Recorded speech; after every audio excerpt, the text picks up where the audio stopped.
done things that we regret, some that have cost us money, some that have ruined our vehicles. Well, this summer, I decided that I wanted to go swimming at Palo Beach. So we did that. We had fun at the beach all day. And then, heading on our way home, I decided it was a good idea to take a gravel road.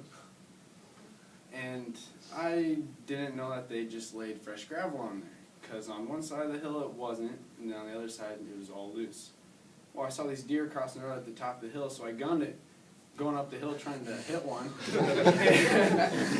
I got up to the top of the hill, and the back end kicked out. Fishtail 3 times going down.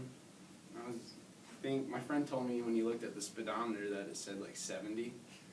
And when I went into the ditch, it was like a 6-foot ditch, so it was a ditch almost as tall as me. And I went in at an angle, hit the bank, popped back out onto the road and back in. Front end was hanging out over the side. I got out and I found that the side that I went in on, the passenger side, wasn't scratched at all, but my driver's side was all dinged up. And hop out.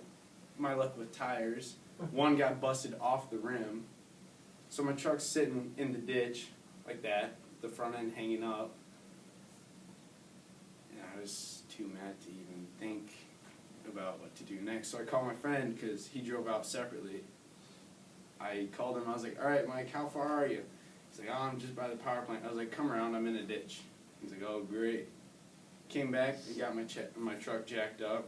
I put the spare on, and then gravel got into the bead on one of the tires, so I was leaking air real bad all the way back to Cedar Rapids. But before all that, the lady comes out of her house yelling at me because I crashed in her ditch. Like, "How did you get for messing around?" I was like, "I was just trying to avoid hitting a deer. I was only going 40. And then she changed her tone. I was like, "Yes, I know this one." So I thought she was going to call the cops. I was like, "No, I don't need a reckless driving ticket." Anyway, I got my tires on and stuff, and then one of my other friends comes around. He's like, "Oh, you need pulled out?" I was like, "No, just let me try and drive out." They're like, "Oh, you're not going to drive out of it." Drove right up out onto the road. And then it turns out my bumper was bent in and was rubbing on my tire, so we had hooked up the log chain and yanked my bumper back out. All the way home, I was wondering if I was going to get there, because my tire was leaking air so bad that by the time I got home, it was sitting on the rim. My friends were a little banged up because when we went in, everything flew everywhere. My friend ripped off my cup holder with his knee, and we all had whiplash. And I think the lesson that we can all get out of this is be smart when you're driving, and don't always try and mess around and impress your friends, and make the right decision in the end, because if you don't, it could cost you a lot of money. To fix my truck completely, it'll cost like $2 grand. That's worth more than it is. So. All right, excellent.